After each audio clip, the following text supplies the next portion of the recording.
Her wealthy CEO asked her to pretend to be his girlfriend for 5 minutes to escape a wedding. Logan Pierce had everything a 24-year-old could want. A penthouse in Austin that cost more than most people's houses. A tech company worth millions. Cars that turned heads on every street corner. But standing in the marble bathroom of this fancy Savannah wedding venue, staring at his reflection, he felt like a complete fraud. Have you ever been so desperate to avoid someone that you'd lie to the entire world? Hi viewers, kindly tell us where you're watching from and what time it is. Warm welcome to the family. Enjoy the story. The billionaire tech CEO grabbed a complete stranger at his ex's wedding and begged her to be his fake girlfriend for 5 minutes. What he didn't know was that she was hiding a secret that could destroy them both. And that 5-minute kiss just went viral with 6.7 million views. Have you ever been so desperate to avoid someone that you'd lie to the entire world? Have you ever felt invisible until one moment changed everything? Have you ever made a split-second decision that haunted you forever? 2 strangers, 1 desperate lie, and a viral moment that would expose secrets neither of them were ready for. What happens when a fake relationship becomes the only real thing in your life? Drop a comment telling me where you're watching from, and hit subscribe because this story will leave you questioning everything you thought you knew about love and lies. Let me take you back to that wedding in Savannah where it all began. Logan Pierce had everything a 24-year-old could want. A penthouse in Austin that cost more than most people's houses. A tech company worth millions. Cars that turned heads on every street corner. But standing in the marble bathroom of this fancy Savannah wedding venue, staring at his reflection, he felt like a complete fraud. His hands shook as he splashed cold water on his face. The wedding invitation had arrived 3 weeks ago, and he convinced himself he could handle it. Emma Watson, his first love, his biggest mistake, was marrying his older brother Marcus.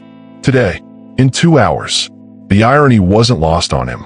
He'd built an empire, conquered Silicon Valley, made Forbes 30 Under 30 list twice. But facing his ex-girlfriend at the altar, that felt impossible. Logan's phone buzzed. A text from his assistant. Stock opened up 3% this morning. Board meeting moved to Monday. You're killing it, boss. If only she knew. If only anyone knew that behind the success and the swagger, Logan Pierce was still that awkward college kid who'd lost the only girl he'd ever loved to his perfect older brother. He straightened his tie, practicing his smile in the mirror. You can do this. 2 hours. Shake hands, smile, leave early. Easy. But as he walked toward the chapel, hearing the organ music start, seeing the guests in their designer clothes, Logan realized something terrible. He couldn't do this. Not alone. Not while watching Emma promise forever to Marcus. The panic hit him like a truck. His chest tightened. His breathing got shallow. Wedding guests were taking their seats, and he was about to lose it completely. That's when he saw her. She was carrying a tray of champagne glasses, moving through the crowd like she belonged there. Dark skin, beautiful smile, wearing the standard catering uniform. But something about her caught his attention. Maybe it was the way she moved, confident, purposeful. Or maybe it was desperation making him notice things he normally wouldn't. Logan made a decision that would change everything. He walked straight up to her, ignoring the confused looks from other guests. His heart was pounding so hard he could hear it in his ears. "Excuse me," he said, his voice barely steady. "I need to ask you something crazy." She looked up at him, those dark eyes taking in his expensive suit, his nervous energy, his obvious panic. "Sir, if you need something from catering, I can get my supervisor." "No." He cut her off, then immediately felt bad about it. "Sorry, I'm Logan Pierce, and I need your help." She set down the tray, studying his face. "Okay, what kind of help?" Logan glanced around, making sure no one could hear them. His family was already seated in the front row. Emma's bridesmaids were lining up. The whole wedding was moving forward without him, and he was about to make the most desperate request of his life. "Pretend to be my girlfriend, just for 5 minutes. I'll pay you anything." Soraya Monroe almost dropped the champagne tray. In her 2 years of working high-end events in Georgia, she'd heard some wild requests. But this was new. She looked at the man standing in front of her. Tall, probably mixed race, expensive everything, and clearly losing his mind. His hands were shaking, and sweat was beading on his forehead despite the air conditioning. "Are you serious right now?" she asked, keeping her voice low. The last thing she needed was to cause a scene and lose this job too. Dead serious. He pulled out his phone, showing her a banking app. "I could transfer $5,000 right now. $10,000 if you can make it convincing." Zariah's mouth went dry. $10,000? That was more money than she'd seen in one place since never. But something about this felt dangerous. Rich guys didn't just walk up to waitresses and offer life-changing money unless they were in serious trouble. "Why me?" she asked, trying to buy time to think. Logan looked around desperately. "Because you're here. Because you're beautiful. Because I'm about to watch my ex-girlfriend marry my brother, and I can't do it alone." The honesty in his voice caught her off guard. Zariah had gotten good at reading people. Working service jobs in the South, you learn to spot trouble fast. But this guy wasn't trouble. He was just broken. She knew that feeling. "Your brother?" she repeated. "My older brother Marcus. They've been together for 3 years. I introduced them." He laughed, but it sounded hollow. "Stupid, right? I thought I was being mature. Turns out I was just setting myself up for the worst day of my life." Zariah glanced toward the chapel, where guests were still filing in. She could see a tall man in a tuxedo at the altar, probably the brother, and next to him, a woman in white who looked like she stepped out of a magazine. "What exactly do I have to do?" she asked. "Just be my date. Hold my hand. Smile. Maybe sit with me during the ceremony. That's it. 5 minutes of your time, and you never have to see me again. 5 minutes. $10,000. Zariah did the math in her head. That would cover her mom's medical bills, her rent, and maybe even a lawyer to help with other things. But it would also mean lying to a room full of wealthy people who could destroy her life if they found out. It would mean risking the only job she had left. It would mean stepping into a world where she definitely didn't belong. "I don't know," she said, but her voice was wavering. Logan must have heard the hesitation because he stepped closer. "Please, I know it's crazy. I know I'm asking a lot, but I'm desperate here. I built a company from nothing. I run a team of 50 people. I give speeches to investors worth billions. But I can't walk into that chapel alone. I just can't." Zariah looked at him, really looked at him. Under the expensive suit and the panic, she saw something familiar. The same desperation she felt every morning when she woke up in her tiny apartment, wondering how she'd make it through another day. She thought about her eviction notice, sitting on her kitchen counter back in the Bronx. She thought about her mom's doctor bills, piling up faster than she could pay them. She thought about the reason she'd moved to Georgia in the first place, the son she'd lost, the courts that had taken him away, the lawyers who'd promised to help for money she didn't have. "Fine," she said, surprising herself. 5 minutes, but you better make it worth my while." Logan's relief was immediate and overwhelming. "Thank you. God, thank you. I promise, after this, you'll never see me again." Zariah almost laughed. In her experience, when men made promises like that, they were usually wrong. 10 minutes later, Zariah found herself in the venue's bridal suite, staring at a reflection she barely recognized. Logan had somehow convinced the wedding planner to let her freshen up, and now she was wearing a borrowed dress that probably cost more than her car. "You look perfect," Logan said, adjusting his tie for the 5th time. "Remember, we've been dating for 6 months. We met at a coffee shop in Austin. You're visiting for the weekend." "Got it." Zariah smoothed down the emerald green dress, tried to ignore how good it felt to wear something that actually fit properly. "What's your company called again?" "TechFlow. We do data analytics for small businesses." He paused. "What do you do? I mean, besides catering?" The question caught her off guard. Most people didn't ask waitresses about their other jobs. "I'm in school. Business management. Part-time." It wasn't technically a lie. She had been in school before everything fell apart. "That's great," Logan said, and he sounded like he meant it. "Ready?" Zariah took a deep breath. "Ready." They walked into the chapel together, and every head turned. Zariah felt the weight of 100 stairs, heard the whispers starting immediately. She'd been invisible 5 minutes ago. Now she was the center of attention at a wedding that probably cost more than most people's yearly salary. Logan guided her to the third row, where his family was sitting. An older couple who looked like they belonged in a country club magazine. A younger woman with perfectly styled hair who was definitely Logan's sister. And empty seats clearly meant for Logan. "Mom, Dad, this is Zariah," Logan said, his voice surprisingly steady. "My girlfriend." The temperature in the room seemed to drop 10 degrees. "You're what?" his mother asked, her smile frozen in place. "We've been dating for 6 months, Zariah said, jumping in before Logan could answer. "He's told me so much about you." Logan's father extended his hand, his politician's smile never wavering. "Pleasure to meet you, dear. I am Robert Pierce. This is my wife, Margaret." Margaret Pierce looked like she'd swallowed something sour, but she managed a nod. "How lovely." Logan never mentioned he was seeing anyone. "I like to keep my private life private," Logan said, slipping his arm around Zariah's waist. The touch sent an unexpected jolt through her. "You know how it is." The organ music swelled, and everyone turned toward the altar. Marcus Pierce stood there in his perfect tuxedo, looking like he'd stepped out of a wedding magazine. Beside him, his best man and groomsmen waited. Then the doors opened, and Emma Watson appeared. Zariah felt Logan's entire body tense beside her. She could see why. Emma was stunning.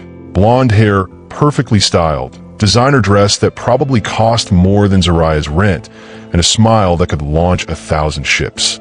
But as Emma walked down the aisle, her eyes found Logan.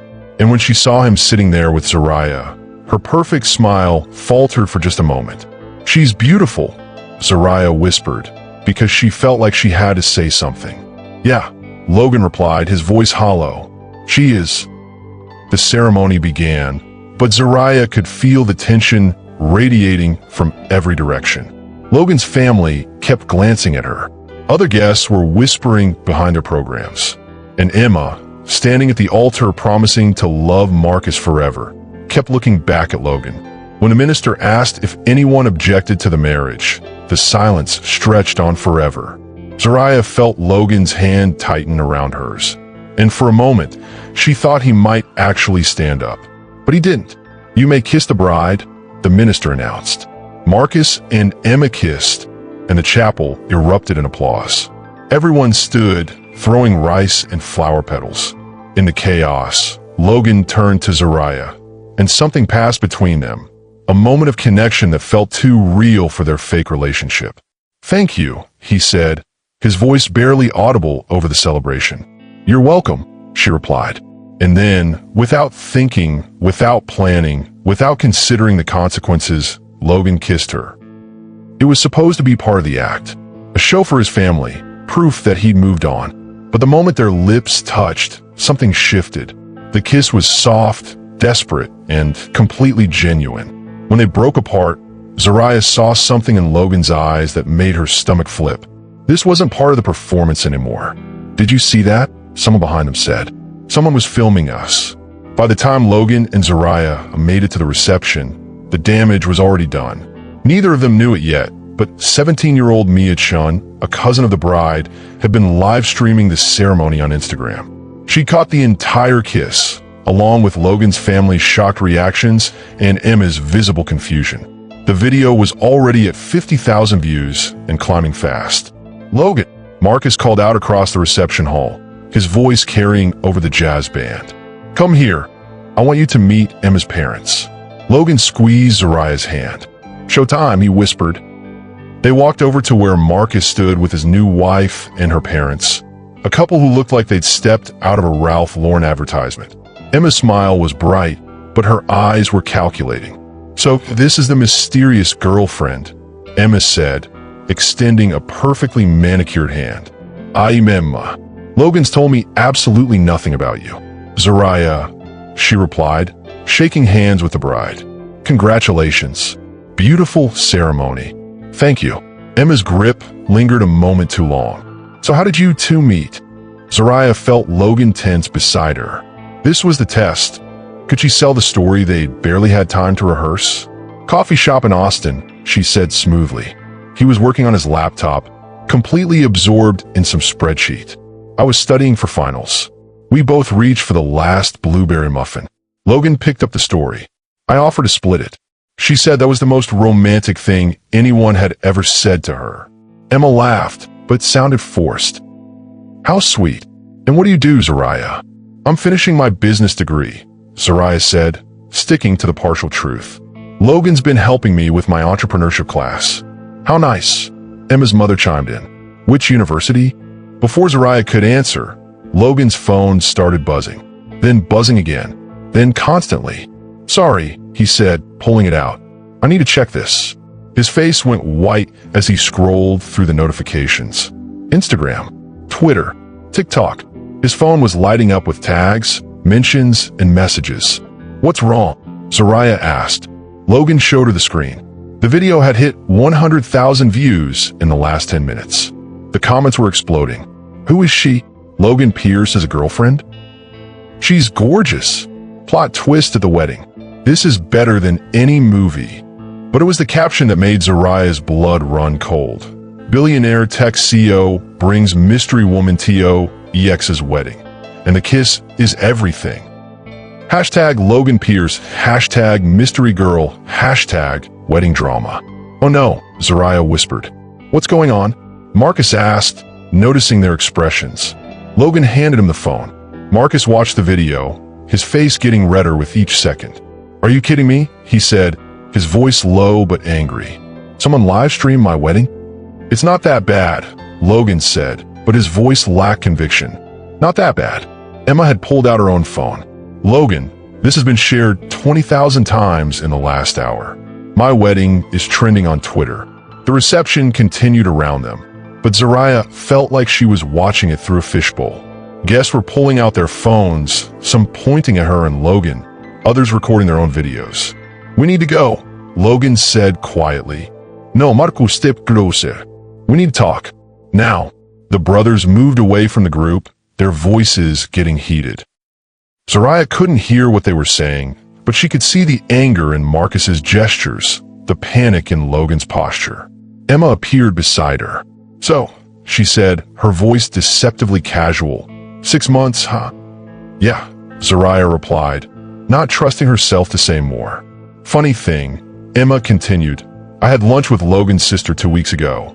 She didn't mention him having a girlfriend. Zariah's mouth went dry. Logan's pretty private about his personal life. Is he? Emma's smile was sharp, because in college, he used to tell me everything. Every detail about his life, his dreams, his fears. He was an open book. People change, Zariah said. They do.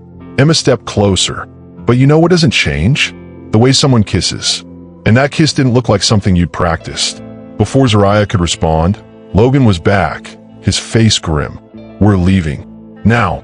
Logan, Emma started. Congratulations on your wedding, he said, his voice hollow. I hope you're very happy.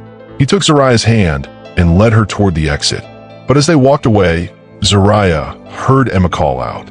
This isn't over, Logan. You can't just run away from everything.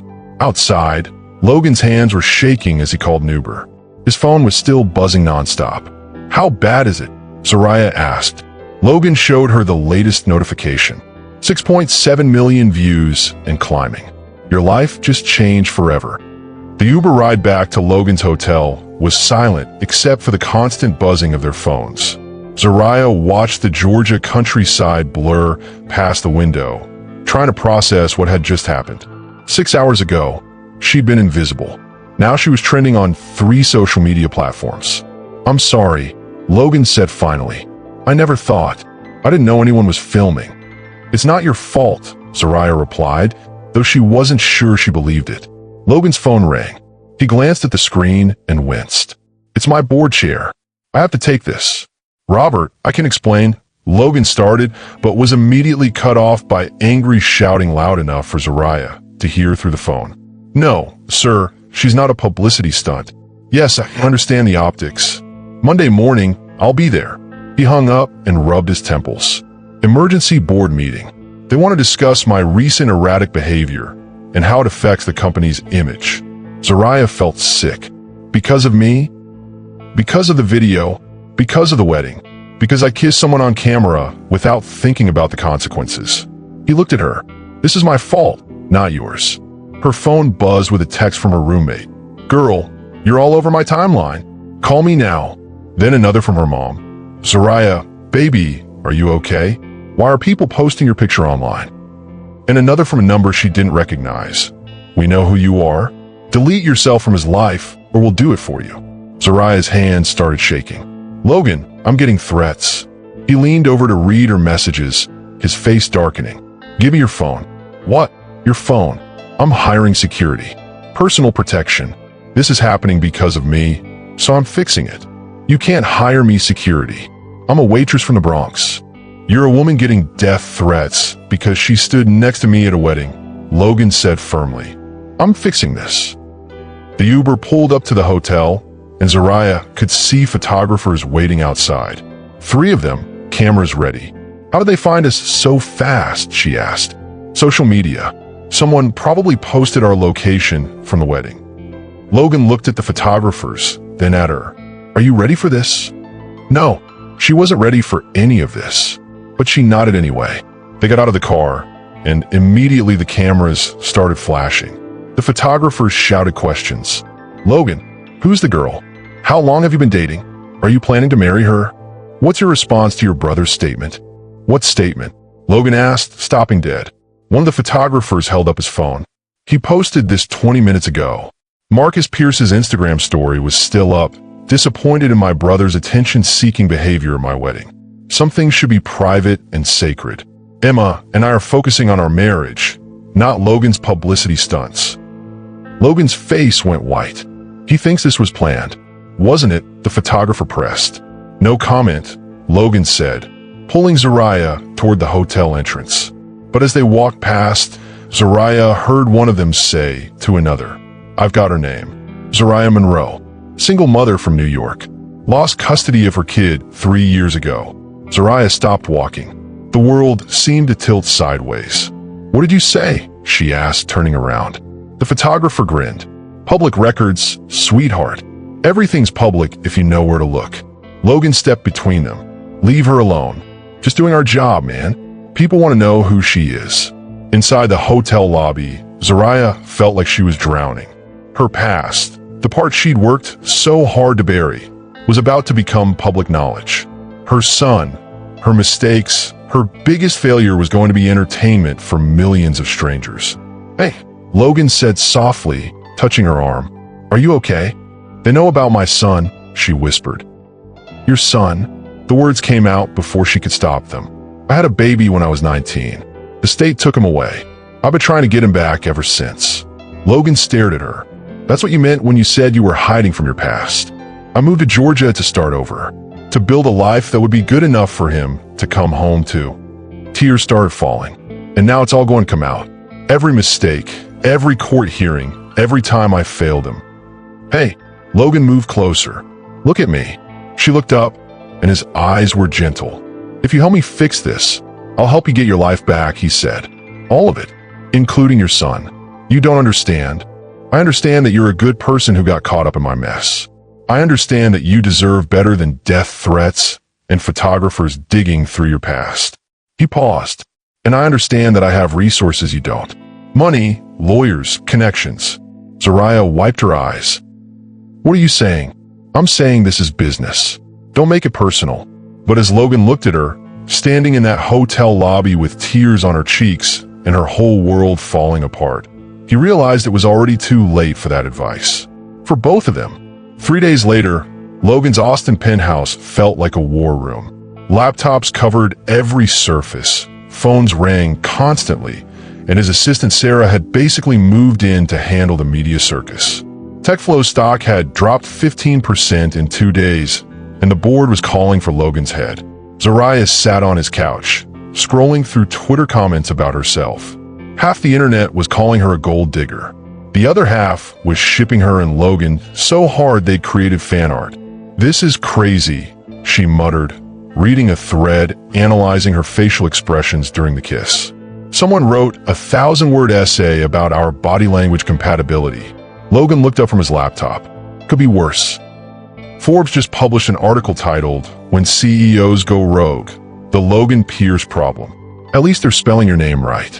Half these people think I'm Zaria or Zariah. I can fix that, Logan said. I can fix all of this. He closed his laptop and walked over to her. I have an idea. It's crazy, but it might work. Crazier than pretending to be your girlfriend at your ex's wedding. Much crazier. He sat down across from her. What if we didn't stop pretending? Zariah blinked. What do you mean? I mean, what if we kept dating? Fake dating. For a few months. Long enough to rebuild my reputation, stabilize the company, and give you time to get your life together. Logan, hear me out. He leaned forward. The public loves us. Even the hate comments are getting ratioed by supporters. My company's problems aren't about you. They're about me looking unstable and unpredictable. What if I'm in a committed relationship? That's stability. That's maturity. Zariah set down her phone. And what do I get out of this? Everything. Logan pulled out a folder. I've been doing research. Your son, David, is in foster care in Dallas. He's been in the system for 3 years, bounced between 4 different homes. The state keeps denying your custody petitions because of your financial situation and housing instability. Zariah's breath caught. How do you know his name? I hired a private investigator, the best family law attorney in Texas. They can fix this, Zariah. But you need resources. Money, a stable home, character references from respectable people. I can't ask you to do that. You're not asking. I'm offering. Logan opened the folder. 6 months. We date publicly, attend events together, post on social media. I get corporate stability, you get everything you need to bring your son home. Zariah stared at the papers. Legal documents, financial statements, a custody strategy that looked more comprehensive than anything she'd ever imagined.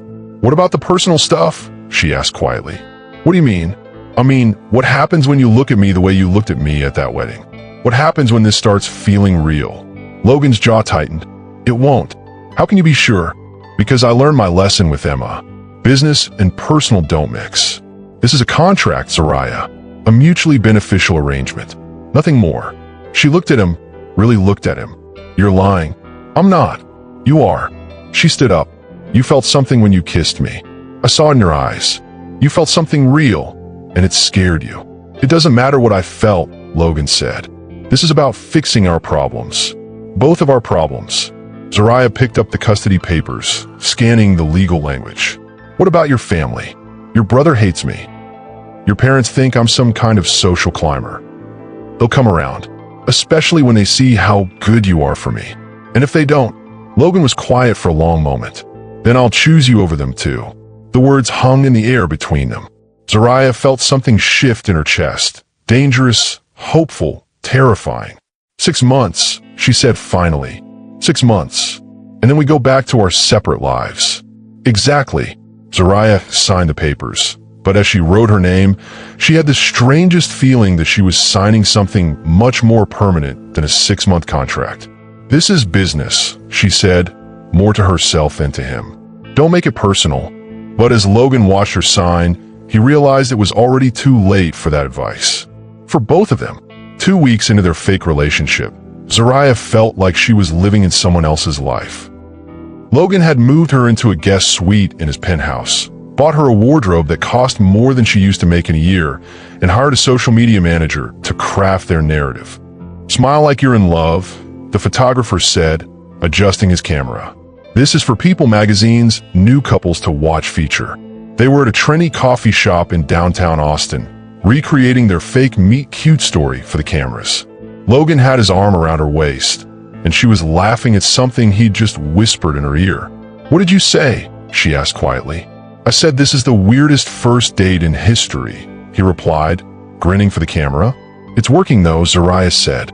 TechFlow stock is up 12% this week. And your lawyer says David's case is moving forward faster than expected. The mention of her son made Zariah's smile more genuine. He's doing well in his current foster home. His caseworker says he's been asking about me.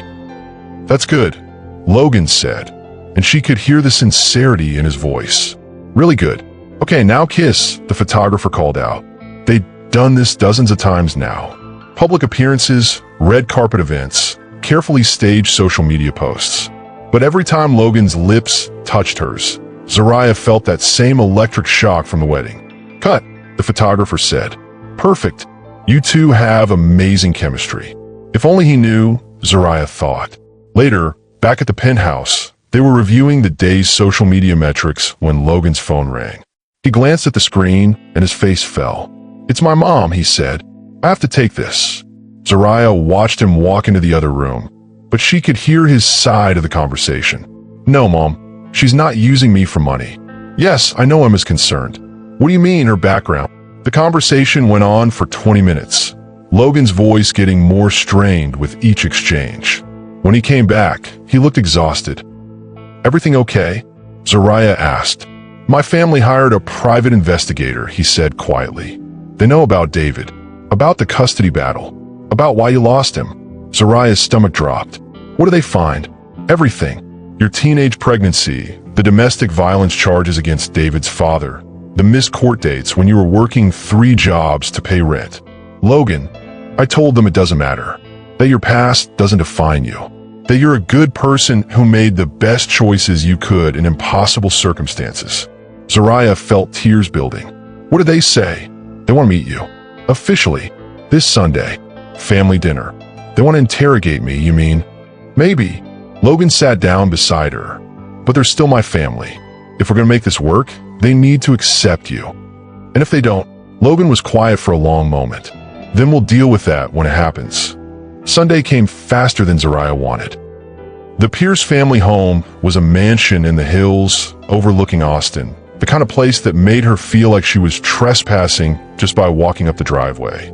Margaret Pierce answered the door, wearing a smile that didn't reach her eyes. "Zariah, dear, so lovely to see you again." Dinner was a carefully orchestrated interrogation, disguised as polite conversation. Logan's father asked about her career goals. His sister questioned her knowledge of Logan's work, and his mother kept making subtle digs about different backgrounds and life experience. But it was the arrival of an unexpected guest that really changed the temperature in the room. "Emma," Margaret exclaimed. "What a wonderful surprise." Emma Watson Pierce walked into the dining room like she owned the place, which Zariah realized she probably had at one point. She was even more beautiful than she'd been at the wedding, wearing a simple dress that probably cost more than Zariah's car. "I hope you don't mind," Emma said, kissing Logan's cheek. "Marcus is working late, and I was in the neighborhood." "Of course not," Robert said, pulling out a chair for her. "You're always welcome here." Emma sat down directly across from Zariah, her smile sharp and calculating. "So, Zariah, tell me about your son." The room went silent. Logan's fork froze halfway to his mouth. "I am sorry," Zariah said. "Your son, David, right? He's what, 6 years old now, in foster care in Dallas." Zariah felt the blood drain from her face. "How do you?" "Public records," Emma said sweetly. "It's amazing what you can find online these days. I was just curious about Logan's girlfriend's situation." "Emma," Logan said, his voice warning. "What?" "I think it's wonderful that you're helping her get him back. Such a charitable thing to do." The word charitable hit Zariah like a slap. She stood up abruptly. "I need some air." "Zariah, wait," Logan started. But she was already walking toward the door, her cheeks burning with humiliation and anger. Outside, she stood on the porch trying to breathe. The evening air was warm, but she felt cold all over. "I found him," Logan said, appearing beside her. "Your son, David. He's in Dallas, and he's been asking about you." The drive to Dallas was quiet except for the GPS directions and the sound of Zariah's anxious breathing. Logan had rented a car instead of taking his usual driver, wanting to give them privacy for whatever they might find. "Tell me about him," Logan said as they passed through small Texas towns. "David," Zariah's voice was soft. "He was the most beautiful baby. Big brown eyes, always smiling. He loved music. I used to sing to him every night." "What happened?" Zariah was quiet for so long that Logan thought she might not answer. Then she started talking, and once she started, she couldn't stop. "I was 19. His father was 25, charming, had a good job. I thought I was in love. I thought he was going to take care of us." She stared out the window. "When David was 6 months old, His father started drinking. Then he started hitting me. Then he started hitting David. Logan's hands tightened on the steering wheel. I left him, took David, and moved in with my mom in the Bronx. But I was working 3 jobs to pay rent, and I didn't have childcare. I was exhausted, overwhelmed. I missed some court dates. Made some bad choices. What kind of bad choices? I left David with a neighbor who I thought was trustworthy. She was drunk when child services showed up for a welfare check. They found David alone, crying hungry. Zariah's voice cracked. They took him that day, said I was an unfit mother, but you've been fighting to get him back. For 3 years, every penny I make goes to lawyers, parenting classes, housing deposits. I moved to Georgia because the cost of living was cheaper and I thought I could build a stable life faster. Logan pulled into a gas station parking lot and turned to face her. What's his favorite color? Blue, like the ocean. He's never seen the ocean, but he loves blue. What does he want to be when he grows up? A firefighter, or maybe an astronaut. He changes his mind every week. What's his middle name? James, after my father. Zariah looked at him. Why are you asking me this? Because when we meet with his caseworker tomorrow, they're going to ask you these questions. And I want to make sure you remember that you're not just fighting for custody, you're fighting for your son. Your son who loves blue and wants to be a firefighter and has his grandfather's middle name. Zariah felt tears building. What if he doesn't remember me? Then you'll remind him. Slowly, carefully, with all the love you've been saving up for 3 years. They reached Dallas at sunset, checking into a hotel near the foster care facility. Logan had booked them separate rooms, but Zariah was too nervous to sleep alone. Can we go over the plan again? She asked, sitting on his hotel room couch. Tomorrow morning, we meet with David's caseworker. She'll explain the visitation process, what we need to do to move forward with custody. Then, if everything goes well, we get to see him. What if he's scared of me? Then we'll take it slow. What if he doesn't want to come home? Then we'll show him that home is a safe place to be. Zariah looked at Logan, really looked at him. Why are you doing this? Because you asked me to. No, I mean really. Why are you helping me? You could have just paid me to fake date you and left it at that. Logan was quiet for a long moment. I told you about Emma, about how she chose Marcus over me, but I never told you why. Why? Because I was never good enough. Not successful enough, not mature enough, not stable enough. I spent my whole life trying to prove I was worth loving. He looked at her. But you've been fighting for 3 years to get your son back. You worked 3 jobs, you moved to another state, you've sacrificed everything for someone who can't even thank you yet. You're already good enough, Zariah. You always have been. The words hit her like a physical blow. Logan, I know this is supposed to be fake, he said quietly. I know we agreed it was business. But watching you fight for David, seeing how much you love him, I've never seen anything more real in my life. Zariah felt something shift in her chest. This is dangerous. I know, we're supposed to be pretending. I know, but it doesn't feel like pretending anymore. I know. They sat in silence for a moment, the weight of their admission hanging between them. Tomorrow, Zariah said finally, we focus on David.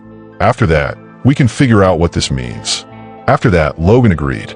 But as they sat there in that hotel room, both of them knew that whatever happened tomorrow, their fake relationship had become the most real thing in either of their lives. The next morning, they arrived at the foster care facility 30 minutes early. Zariah's hands were shaking as she filled out paperwork, and Logan sat beside her, a steady presence in her chaos. Mrs. Rodriguez will see you now, the receptionist said.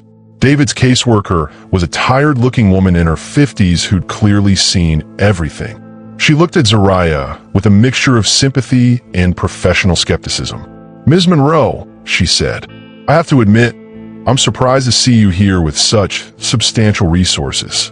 Mr. Pierce is helping me, Zariah said. So I see. Mrs. Rodriguez looked at Logan. And you are? I'm Zariah's boyfriend, Logan said. I want to help her bring her son home.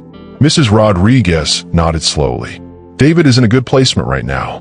The Morrison family has been fostering him for 8 months. He's doing well in school, making friends. Can I see him? Zariah asked. That depends. Are you prepared for a long process? Because custody cases aren't quick or easy. even with money and lawyers. I've been preparing for 3 years, Zoraya said. I'm ready. Mrs. Rodriguez studied her for a long moment. Then she smiled. He's in the playroom. But Ms. Monroe, he might not remember you right away. Don't take it personally. They walked down a long hallway lined with children's artwork. Zoraya's heart was pounding so hard she could hear it in her ears. There, Mrs. Rodriguez said, pointing through a window. Zoraya looked and saw him. David, her son. He was bigger than she remembered, his baby face replaced by that of a little boy. He was playing with blocks, building something elaborate and focused. He doesn't remember me, Zoraya whispered. What if I'm too late? The visitation went better than Zoraya had dared to hope. David didn't remember her at first, but when she started singing the lullaby she used to sing to him, something clicked. He looked at her with those same big brown eyes, and she saw recognition dawn. Mama, he said quietly. Zoraya cried for 10 minutes straight. Now, 3 weeks later, they were back in Austin dealing with the aftermath of their very public trip to Dallas. Someone had photographed them at the foster care facility, and the story had exploded across social media.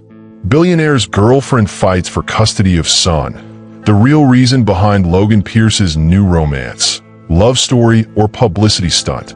You decide. The public reaction was mixed. Some people were calling Logan a hero for helping Zoraya. Others were accusing them of using David's situation for sympathy and media attention. The custody hearing is next month, Logan said, reviewing emails from their lawyer. Everything looks good. David's been asking about you. His teacher says he's been talking about Mama coming home. I can't believe this is actually happening, Zoraya said, but her voice was strained. What's wrong? This. She gestured at the penthouse, at the designer clothes, at the life she'd been living for 6 weeks. All of this. It doesn't feel real. It's real, Logan said, but he sounded uncertain too. Their fake relationship had become increasingly complicated. They'd been living together, attending events together, posting couple photos on social media. But somewhere between the family dinners and the late-night conversations, the line between fake and real had completely disappeared. Logan, Zoraya said quietly, what happens after the custody hearing? What do you mean? What happens to us? To this. She waved between them. Our contract was for 6 months. We're almost there. Logan set down his laptop. I don't know. We need to figure it out. Because David's been asking about you. He thinks you're going to be his stepfather. What did you tell him? I told him your mama's special friend. But he's 6, Logan. He doesn't understand the difference between real and pretend. Maybe there isn't a difference anymore. The words hung in the air between them. Zoraya felt her heart skip a beat. Don't, she said. Don't what? Don't say things like that unless you mean them. Who says I don't mean them? Zoraya stood up, pacing to the window. Because this isn't real, Logan. None of this is real. The penthouse, the clothes, the perfect life, it's all borrowed. When the 6 months are up, I go back to my real life. What if I don't want you to? Then you're confused. You're confused about what's real and what's performance. Logan joined her at the window. Am I? Or are you scared that it might be real? I'm terrified, she admitted. Because I've been pretending so long that I don't know what's real anymore either. They stood there in silence, looking out at the Austin skyline. The city was beautiful at this hour, all lights and possibility. My board meeting is tomorrow, Logan said finally. They want a full report on the company's stability, my personal life, our long-term plans. What are you going to tell them? I don't know. Zoraya's phone buzzed. A text from an unknown number. We've been investigating your relationship with Logan Pierce. Call us for comment, or we publish what we have. TMZ. She showed Logan the text. His face went pale. What do they have, she asked. I don't know, but TMZ doesn't bluff. Logan's phone rang. Sarah, his assistant, her voice panicked. Logan, you need to see this. Marcus just posted something on Instagram. Logan opened the app, and his face went white. Marcus had posted a series of photos. Logan and Zoraya at the coffee shop, at various events, and one damning image. A screenshot of their original contract, with Logan's signature clearly visible. The caption read, "When family betrays family. My brother's relationship is a business arrangement. The receipts don't lie." Hashtag fake relationship, hashtag Pierce family, hashtag truth. How did he get that? Zariah asked. Logan was already calling his lawyer. Marcus has a key to my office. He must have gone through my files. Logan, Zariah said quietly. It's over. No, it's not. We can explain this. We can what? Lie more? Pretend harder? She was crying now. Your brother just exposed us to the entire internet. By tomorrow, everyone will know that our relationship is fake. But it's not fake anymore, Logan said desperately. You know it's not fake. It doesn't matter what I know. It matters what everyone else believes. Logan's phone was buzzing nonstop. Calls from reporters, board members, business partners. The carefully constructed life they'd built was crumbling in real time. The custody hearing, Zariah said suddenly. If they think I was using David for publicity, if they think this was all a stunt, they won't. Our lawyer will explain. Logan, Zariah's voice was calm now, resigned. I need to go. Go where? Back to New York. Back to my real life. Before this gets worse. You can't leave. Not now. I have to. For David. For me. For you. For me. You have 24 hours to choose, she said, echoing something she'd heard him say on a business call. The company or me? Zariah, choose, Logan. Because I can't be the reason you lose everything you've worked for. But as she walked toward the door, Logan realized she already was. By morning, the story was everywhere. Fake relationship exposed. Logan Pierce's business arrangement with single mother dominated every news cycle. The contract screenshots were trending on Twitter. TMZ had obtained audio of Logan's board meeting where he'd called their relationship mutually beneficial. Zariah sat in her tiny Bronx apartment, the same one she'd left 2 months ago, watching her life explode across every screen. Her phone had been ringing non-stop since 6 a.m. Zariah, this is Janet Rodriguez from Channel 7 News. We'd like to offer you an exclusive interview. She declined the call. Ms. Monroe, this is Howard Stern's producer. Howard would love to have you on the show to tell your side. Declined. Girl, you need to call me back right now, her best friend Keisha's voicemail said. The whole internet is talking about you. Some people are calling you a hero, some are calling you a gold digger. You need to control this narrative. But Zariah couldn't control anything. She tried to disappear, but the story had followed her. Photos of her walking into her apartment building were already online. Someone had found her mother's address, her old jobs, her high school yearbook photo. Her phone rang again. This time it was David's caseworker. Ms. Monroe, Mrs. Rodriguez said, her voice careful. We need to talk. About the custody hearing? About whether we should postpone it. Given the current situation, Zariah felt the world tilt. What situation? The media attention. The questions about your relationship with Mr. Pierce. Some people are suggesting that your son was used as a publicity tool. That's not true. I believe you, but the court might not. We need to consider how this affects David's best interests. After the call, Zariah sat on her couch and cried. Real tears. Not the careful tears she'd learned to manage during her fake relationship. She'd lost Logan, probably lost her chance at custody, and gained millions of strangers who thought they knew her story. Her phone buzzed. A text from Logan. I'm coming to New York. We need to talk. She texted back, don't. I'm already on the plane. Logan, it's over. Let go. Never. 3 hours later, he was at her door. He looked like he hadn't slept in days, his hair messy, his usually perfect clothes wrinkled. You look terrible, she said. So do you. They stood there in her doorway, the weight of the last 48 hours between them. Can I come in? He asked. The paparazzi will see you. I don't care. She let him in, and he looked around her tiny apartment like he was seeing her real life for the first time. The couch that folded into a bed. The kitchen table that doubled as a desk. The wall covered with photos of David. This is who I really am, she said. Not the woman in your penthouse. This. I know. Do you? Because I think you fell in love with the version of me that you created. The version that wore designer clothes and attended board meetings and looked good on your arm. Logan sat down on her couch. I fell in love with the woman who sang lullabies to her son over the phone. The woman who worked 3 jobs to pay for a lawyer. The woman who moved to another state to build a better life. Logan, I resigned this morning. Zariah stared at him. You what? I resigned from TechFlow. Sold my shares back to the board. I'm out. Are you insane? That company is your life. No, he said, looking at her. You are. Stop. She was crying again. Just stop. You can't throw away everything you've built for me. Why not? Because I'm not worth it. Because I'm a single mother from the Bronx who lost custody of her kid. Because I'm nobody special. Logan stood up, crossing the room to her. You're wrong. I'm not. You are. You're not nobody. You're the woman who made me realize that love isn't about being perfect. It's about being real. He cupped her face in his hands. You're real, Zariah. You're the most real thing in my life. But the custody hearing will happen, with or without me, with or without the media circus. Because you're a good mother, and David needs you. What if I lose? Then we'll appeal. We'll fight. We'll do whatever it takes.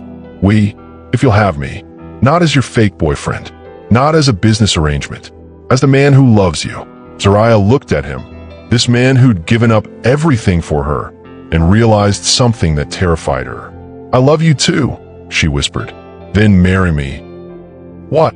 Marry me? For real this time. Not for the cameras, not for the public, not for the contract. For us. Logan, we can't. Why not? Because everything is falling apart. Because your family hates me. Because the whole world thinks we're fake. So let's show them we're real. Before she could answer, her phone rang. The caller ID showed David's foster mother. I have to take this, she said. Zariah? Mrs. Morrison's voice was concerned. David saw the news. He's asking about you and Logan. He's confused about why people are saying mean things about his mama. Zariah closed her eyes. What did you tell him? I told him that sometimes grown-ups make mistakes, but that doesn't change how much his mama loves him. Is he okay? He's scared. He thinks you might not come for him. I'm coming. I'll always come for him. I know. But Zariah, maybe it's time to tell him the truth. About everything. Kids are stronger than we think. After she hung up, Logan was still standing there, waiting. There's something else, she said. Something about your son. The revelation hit Logan like a physical blow. David wasn't just Zariah's son. He was connected to Logan's family in a way that changed everything they thought they knew about their story. Emma knew, Zariah said, her voice hollow. She knew the whole time. They were sitting in Logan's hotel room in New York, surrounded by legal documents and DNA test results that Emma had somehow obtained months ago. The truth was more complicated than either of them had imagined. David's father, Logan said, still processing. He's Marcus's cousin. Emma's been tracking this for years, waiting for the right moment to use it. She planned this. All of it. The wedding, the live stream, everything. Logan's phone buzzed with another call from his lawyer. Logan, we need to talk. Emma's team just filed some kind of injunction regarding the custody case. They're claiming David belongs with the Pierce family. What? Logan's voice was sharp. They're saying that since David's father is a Pierce family member, and since you've been financially supporting Zariah's custody battle, the family has a legitimate interest in David's placement. Zariah felt sick. They want to take him away from me. Not take him away, Logan's lawyer clarified, but they want to say in his custody arrangement. They're proposing that David stays with the Pierce family while the courts sort out the biological father's rights.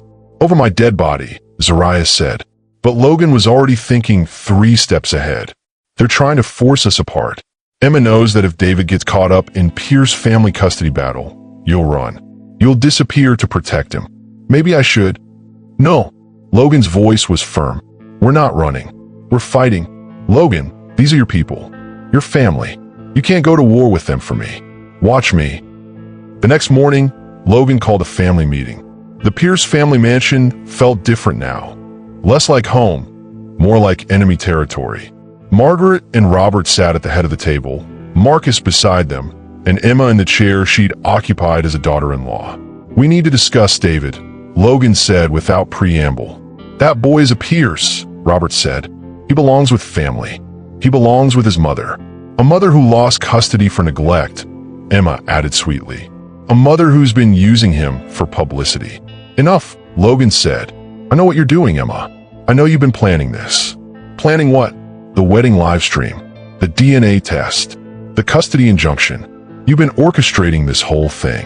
Emma's mask slipped for just a moment. I don't know what you're talking about. You do. You've been tracking Zariah's case for years. You knew about David before I did.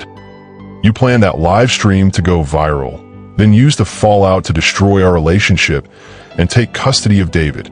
Why would I do that? Because you never got over me choosing you over Marcus in college. Because you married him to get back at me. Because you can't stand the idea of me being happy with someone else. The room was silent. Margaret was staring at Emma with new understanding. Marcus looked confused and hurt. Is this true? Marcus asked his wife. Emma's composure cracked completely. You want to know the truth? Fine. I never loved you, Marcus. I married you because I couldn't have Logan. And when I saw him with her, looking at her the way he used to look at me, I realized I had to destroy it. Emma, Marcus started. I'm not done. Emma stood up, her voice getting louder. I've watched Logan build his perfect life, his perfect company, his perfect reputation. And I've been waiting for the right moment to tear it all down. So you went after an innocent child, Zariah said from the doorway. Everyone turned. Zariah stood there with David beside her, holding his hand. She'd driven down from New York overnight, unable to stay away from the fight for her son. David wanted to meet his family, Zariah said. So here we are.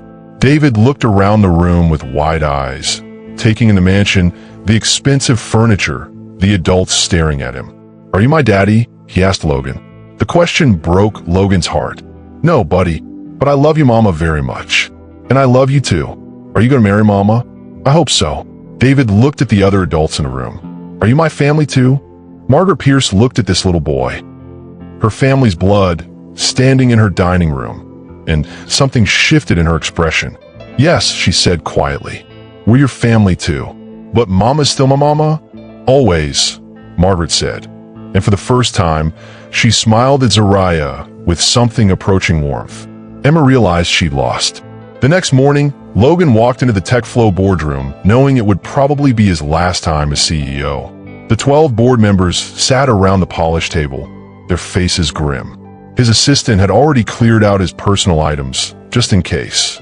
Logan, Robert Chun, the board chairman, began, "We've called this meeting to discuss the recent events surrounding your personal life and their impact on the company. I understand your concerns," Logan said, sitting down at the head of the table. "But before we begin, I want to make something clear. I'm not apologizing for falling in love." Love? Jennifer Walsh, the CFO, scoffed. "Logan, this woman was paid to pretend to be your girlfriend. How is that love? Because somewhere between pretending and reality, something real happened. And I'm not throwing that away to save stock price. The stock price reflects investor confidence," Robert continued. "And right now, investors are concerned about your judgment. This fake relationship scandal, the custody battle details, the media circus, it's all bad for business." "Then maybe you need a new CEO," Logan said quietly. The room fell silent. "Logan," Robert said carefully, "are you resigning? I'm telling you that TechFlow will be fine without me. But I won't be fine without her." Before anyone could respond, Logan's phone buzzed with an urgent text from Zariah. "Turn on channel 7. Now."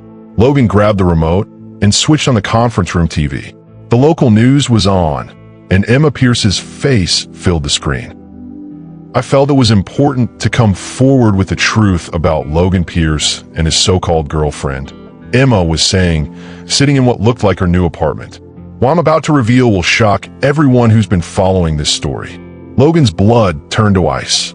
The woman you've all been calling his mystery girlfriend, Zariah Monroe, has been hiding a devastating secret about her past. But more importantly, she's been hiding the truth about her son. The reporter leaned forward. "What truth, Mrs. Pierce?" Emma smiled, and it was the cruelest expression Logan had ever seen. "The child she lost custody of 3 years ago? He's not just her son. According to DNA tests I had run, he's also connected to the Pierce family." The boardroom erupted in shocked whispers. "That's impossible," Logan said out loud. 3 years ago, when Zariah was 19, she had a brief relationship with a Pierce family member, Emma continued. "She never told him about the pregnancy. She never told him about the child. And when she lost custody, she never told him that his son was in the system." "Oh," The reporter asked breathlessly. Marcus Pierce. My husband. The child is Marcus's son. Logan felt like he'd been punched in the stomach. Around him, the board members were staring at the screen in shock. But there's more, Emma said. When Zariah agreed to pose as Logan's girlfriend, she knew exactly who he was. She knew about his connection to Marcus. This wasn't a chance encounter at a wedding. This was planned revenge. Revenge for what? The reporter asked. For taking her child away. For having a life she couldn't have. For being part of a family that she felt had wronged her. Emma's voice was steady, confident.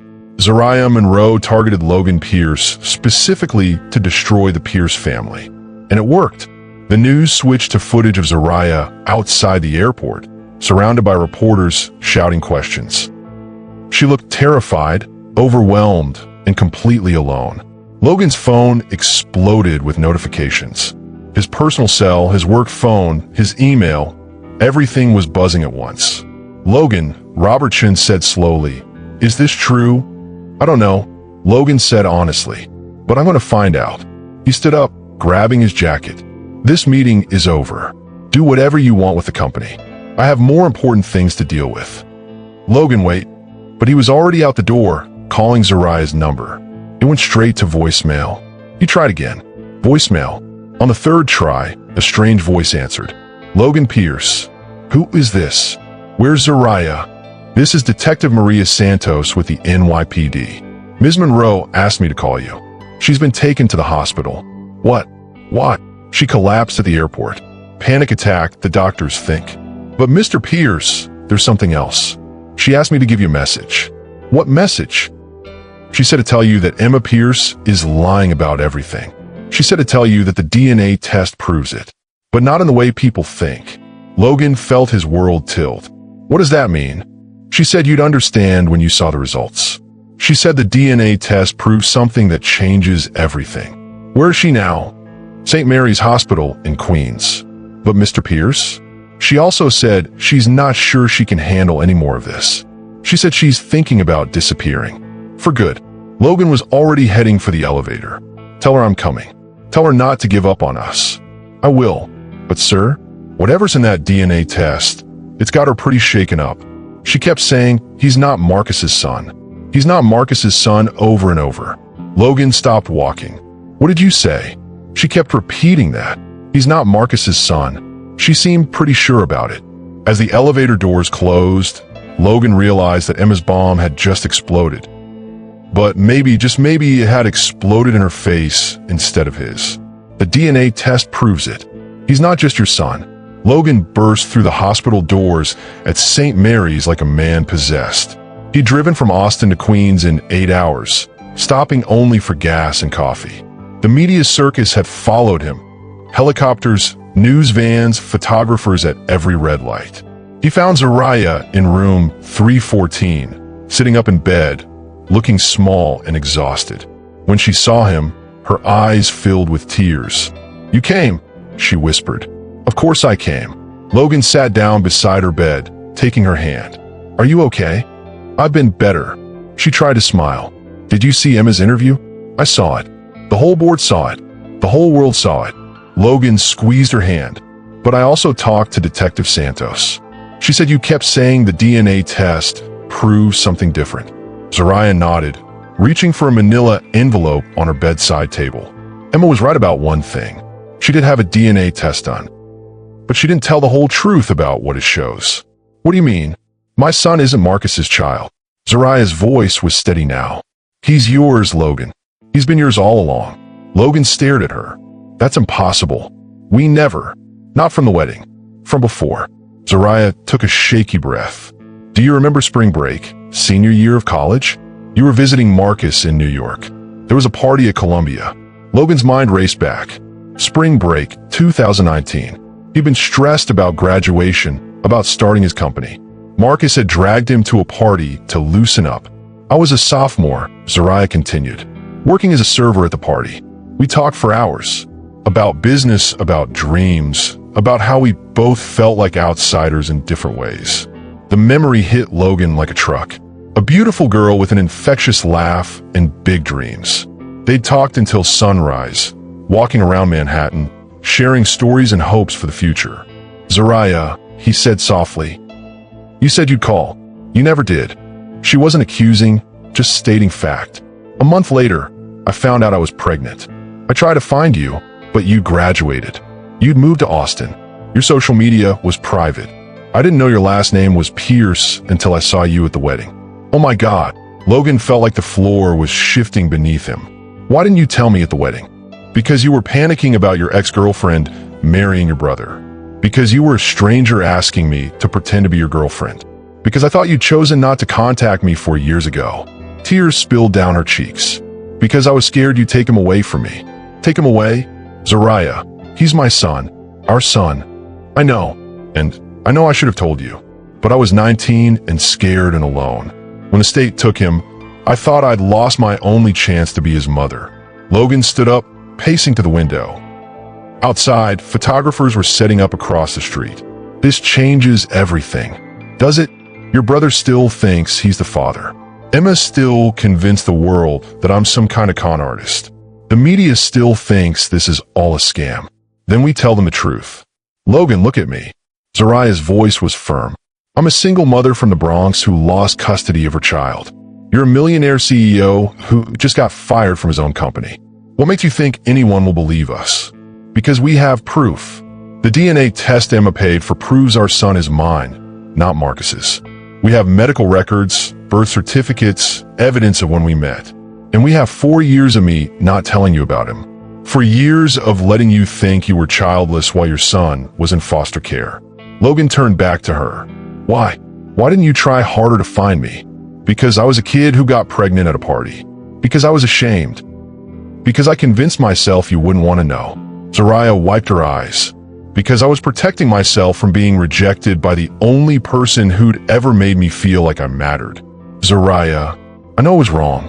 I know I should have tried harder. But I was scared, and I was young, and I made a mistake that I've regretted every day since." Logan sat back down, taking both her hands. "What's his name?" "Aiden. Aiden Monroe. He's 3 years old, and he loves dinosaurs, and he asks every day when his mommy is coming home." "Our son," Logan said quietly, testing the words. "Our son," Zariah confirmed. "Where is he now?" "Foster care in Dallas. The same family that's had him for 6 months. They're good people, but they're not us." Logan felt something shift inside him. All his life, he'd been building towards something: success, recognition, achievement. But sitting in his hospital room, learning he was a father, everything suddenly made sense. "We're getting him back," he said firmly. "Logan, it's not that simple. The courts will see that he has 2 parents who love him and want to provide for him. We'll see that his father has resources and his mother has been fighting for him for 3 years. What about Emma? What about the media circus? What about your company? Emma lied to destroy us, but she accidentally gave us the proof we needed to be together. The media will move on to the next story eventually. And the company?" Logan shrugged. "I'll build another one. Or not. I've got more important things to focus on now." "Like what?" "Like being a father. Like helping the woman I love get her son back. Like building a real family instead of fake relationships." Zariah studied his face. "You really mean that?" "I really mean that." Logan leaned forward. "I fell in love with you at that wedding, Zariah. Before I knew about Aiden, before I knew about our past, before I knew about any of this. I fell in love with your strength, your kindness, your ability to see the best in people even when they're at their worst." "Logan, I'm not finished." He smiled. "I fell in love with you, and then I found out you're the mother of my child. Do you know how incredible that is? Do you know how rare it is to get a second chance at everything you didn't know you wanted? So what happens now? Now we go to Dallas. We fight for our son. We deal with the media together. We build something real out of all this chaos." Zariah looked at him for a long moment. "And if it's too hard, if the world won't let us be happy, then we'll prove them wrong. Together." Outside, the cameras were still rolling, the photographers still waiting. But inside room 314, Logan Pierce and Zariah Monroe were no longer pretending to be in love. They were planning their real life together. "Will you marry me? For real this time?" 3 months later, Logan stood in the backyard of a small house in Dallas, watching a 3-year-old boy chase butterflies through the garden. Aiden Monroe Pierce had his father's eyes and his mother's infectious laugh, and he'd been home for exactly 2 weeks. "Daddy, look," Aiden called out, holding up a caterpillar. "It's going to be a butterfly." Just like his mom, Logan said to Zariah, who was setting up a picnic lunch on the patio, "Always seeing the potential in things. Always seeing the potential in people," she corrected, kissing his cheek. "Speaking of which, your brother's here." Marcus's car pulled into the driveway, and Logan felt his stomach tighten. They'd been slowly rebuilding their relationship since the truth came out, but it was still complicated. Marcus had to deal with the fact that his ex-wife had tried to destroy his brother's life, and Logan had to deal with the fact that Marcus had believed Emma's lies. "Uncle Marcus." Aiden ran toward the gate, his little legs carrying him as fast as they could go. "Hey, buddy," Marcus said, scooping him up. "How's my favorite nephew?" "I'm your only nephew," Aiden replied seriously. "Which makes you my favorite," Marcus laughed. Logan watched his brother interact with Aiden, and something tight in his chest began to loosen. This was what family looked like. Not perfect, not without complications, but real. "How are you holding up?" Marcus asked later, when Aiden was napping inside. "Better than I expected," Logan said honestly. "The legal stuff is almost finished. The custody case is closed. The media has mostly moved on. And the company? What about it?" Marcus smiled. "You don't miss it? The boardrooms, the investors, the pressure? I miss the work sometimes. I miss building something, but I don't miss the rest of it." Logan gestured toward the house, where Zariah was reading to Aiden. "This is better. This is real. I'm proud of you," Marcus said. "For choosing her. For choosing them. I'm proud of you too. For leaving Emma. For standing up to her." Marcus nodded. "Divorce is final next week. She's been quiet since the truth came out, but I know she's not done causing trouble. Let her try. We're not the same people we were 3 months ago." "No, you're not." Marcus paused. "So, when are you going to propose? For real this time?" Logan pulled a small velvet box from his pocket. "Tonight, after Aiden goes to sleep. I'm terrified." "Why?" "You know she loves you. Because this time it matters. This time it's real. This time I'm asking her to marry me because I can't imagine my life without her, not because I need her to save me from embarrassment." "Logan," Marcus said seriously, "that woman fought for 3 years to get her son back. She stood by you when the whole world was calling her a liar. She moved to Texas to be with you. She's not going anywhere. I know, but I'm still nervous." "Good. That means it matters."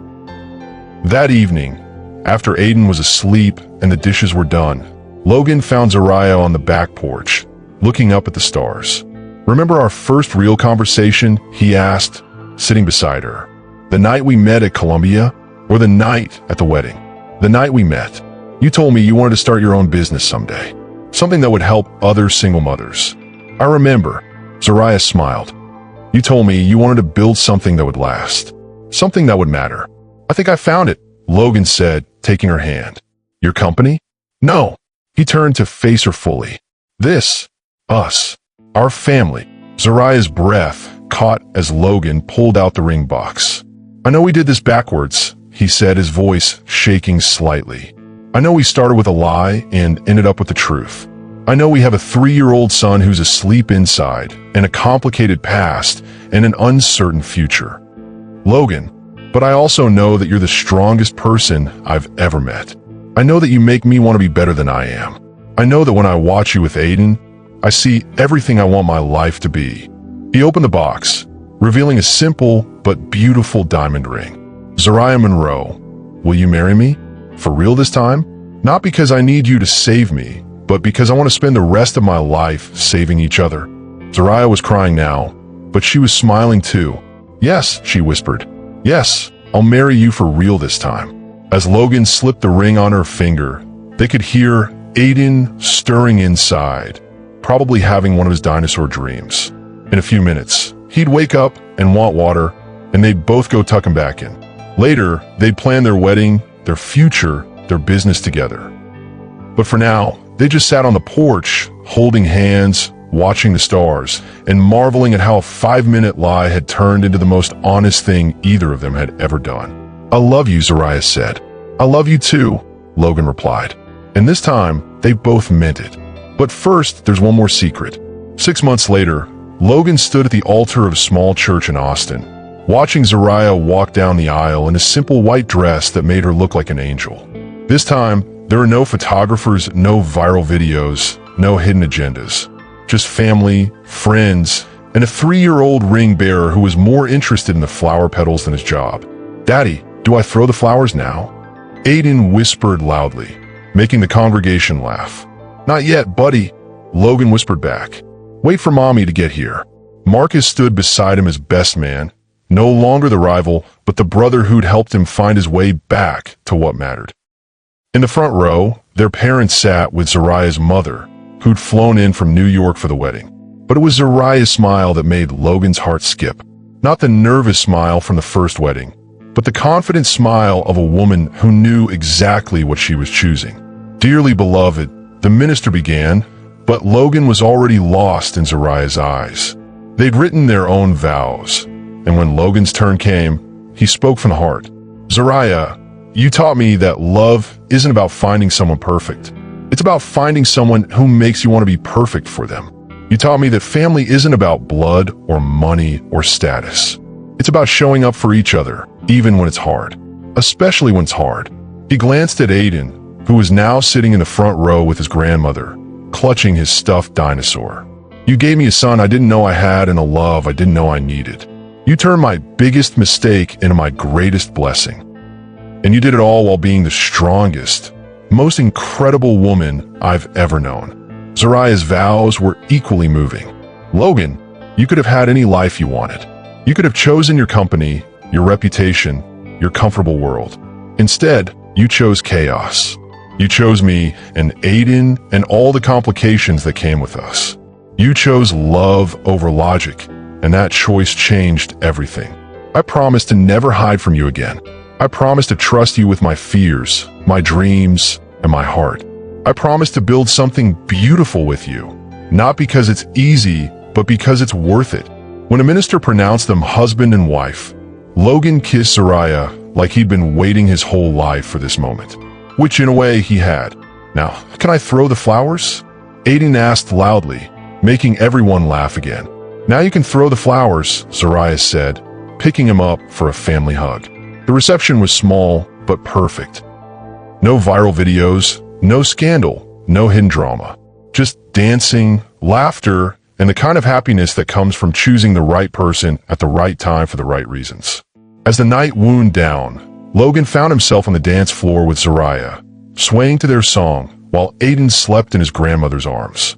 "Any regrets?" Zariah asked. "About what?" "About choosing us over the empire. About giving up the CEO life for the dad life." Logan looked around the reception hall at their friends and family, at his son sleeping peacefully, at his wife glowing with happiness. "The only regret I have," he said, "is that it took me so long to figure out what actually mattered." "What matters?" Zariah asked, though she already knew the answer. "This. You. Us. The family we're building together." Logan spun her around gently. "The business we're starting next month. The life we're creating from scratch." "Speaking of which," Zariah said with a mischievous smile, "I have something to tell you." "What?" "Remember how you said you wanted to build something that would last?" "Yeah. Well, it looks like we're building something that will last about 9 months. Logan stopped dancing. "Are you saying what I think you're saying?" "I'm saying we're going to need a bigger house. And maybe a minivan." Logan picked Zariah up and spun her around, both of them laughing. "Are you serious?" "Dead serious. I found out this morning." "This morning? Why didn't you tell me?" "Because I wanted to wait until we were officially married. Until it was real. It's been real since the moment I saw you at that wedding," Logan said, setting her down and kissing her forehead. Everything else was just as catching up to the truth. As they danced, Logan thought about everything that had brought them to this moment. The desperate request at Emma's wedding. The viral video that changed their lives. The lies that became truth. The family they'd found in each other. "Thank you," he said. "For what?" "For saying yes. For 5 minutes that turned into forever. For giving me the best life I never knew I wanted. Thank you for asking, Zariah replied. For seeing me when I felt invisible. For choosing us when it would have been easier to walk away. They danced until the last song ended, until the last guest went home, until it was just the three of them, Logan, Zariah, and Aiden, in the quiet church hall. Ready to go home? Zariah asked. Ready to go home? Logan confirmed. As they walked out into the Texas night, Logan realized that the 5-minute lie had become the most honest thing he'd ever done. Not because it was true when he said it, but because it became true when he decided to make it true. Sometimes the best things in life start with a mistake. Sometimes the greatest love stories begin with a lie. And sometimes, if you're really lucky, you get a second chance to make everything right. Logan Pierce had built an empire once. Now he was building something better. He was building a family. What did you think of Logan and Zariah's story? Have you ever had a moment where desperation led to something beautiful? Drop a comment below and let me know your thoughts. And if you enjoyed this story, hit that subscribe button because I have more incredible tales of love, lies, and second chances coming your way. Trust me, you won't want to miss what's coming next. Until then, remember, sometimes the biggest risks lead to the biggest rewards. Sometimes a 5-minute lie can become a lifetime of truth. And sometimes the best things in life come from the most unexpected places. See you in the next story.